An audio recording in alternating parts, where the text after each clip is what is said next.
ಪ್ರಧಾನಿ ನರೇಂದ್ರ ಮೋದಿ ಅವರ ಕರೆಯ ಮೇರೆಗೆ 80ನೇ ಸ್ವಾತಂತ್ರ್ಯೋತ್ಸವದ ಅಂಗವಾಗಿ ಗದಗ ನಗರದಲ್ಲಿ ಹರ್ ಘರ್ ತಿರಂಗಾ ಯಾತ್ರೆ ನಡೆಯಿತು. ಯಾತ್ರೆಯಲ್ಲಿ 100 ಮೀಟರ್ ಉದ್ದದ ರಾಷ್ಟ್ರಧ್ವಜ ಹಿಡಿದು ನಗರದ ಪ್ರಮುಖ ಬೀದಿಗಳಲ್ಲಿ ಸಂಚರಿಸಿ ದೇಶ ಪ್ರೇಮದ ಕುರಿತು ಜಾಗೃತಿ ಮೂಡಿಸಲಾಯಿತು.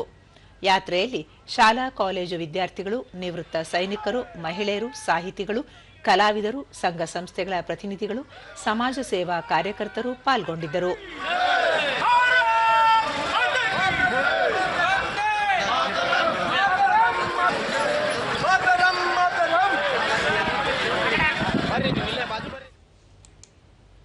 ಈ ಕುರಿತು ದೂರದರ್ಶನದೊಂದಿಗೆ ಮಾಜಿ ಸೈನಿಕ ನಿಂಗಪ್ಪ, ಪ್ರಧಾನಿ ನರೇಂದ್ರ ಮೋದಿ ಕರೆ ಮೇರೆಗೆ ಸಾರ್ವಜನಿಕರಲ್ಲಿ ದೇಶಪ್ರೇಮ ಬಗ್ಗೆ ಅರಿವು ಮೂಡಿಸುವ ಸಲುವಾಗಿ 3 ದಿನಗಳ ಕಾಲ ಹಮ್ಮಿಕೊಂಡಿರುವ ಹರ್ ಘರ್ ತಿರಂಗಾ ಯಾತ್ರೆಯಲ್ಲಿ ಭಾಗಿಯಾಗಿರುವುದು ಸಂತಸವಾಗುತ್ತಿದೆ ಎಂದರು. ಮಠ ಅಲ್ಲಿಂದ ಹಳೆ ಬಸ್ ಸ್ಟ್ಯಾಂಡ್, ರೋಟರಿ ಸರ್ಕಲ್, ಹಳೆ ಬಸ್ ಸ್ಟ್ಯಾಂಡ್, ಗಂಗಾಕೋಟ್ ಹೋಗ್ತೇವೆ. ಅಲ್ಲಿಂದ ಬಂದು ತೋಟದ ಮಠದ ಎದುರಿಗೆ ಕಾರ್ಯಕ್ರಮವನ್ನು ಸಮಾಪ್ತಿ ಮಾಡಿದ್ದೇವೆ.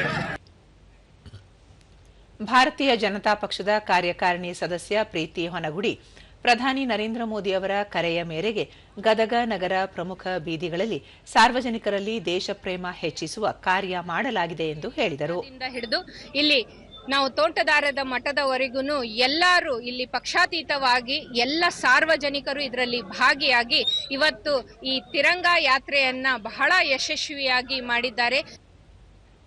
ವಿದ್ಯಾರ್ಥಿನಿ ಸಂಗೀತ ಹರ್ ಘರ್ ತಿರಂಗಾ ಯಾತ್ರೆಯಲ್ಲಿ ಪಾಲ್ಗೊಂಡಿರುವುದು ಒಂದು ಸಂತಸದ ಕ್ಷಣವಾಗಿದೆ.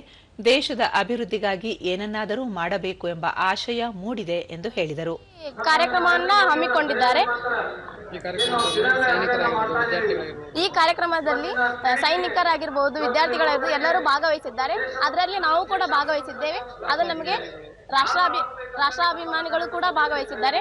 ನಮಗೆ ಇದು ಒಂದು ಹೆಮ್ಮೆ ಫೀಲ್ ಆಗುತ್ತೆ, ಪ್ರೌಡ್ ಫೀಲ್ ಆಗುತ್ತೆ.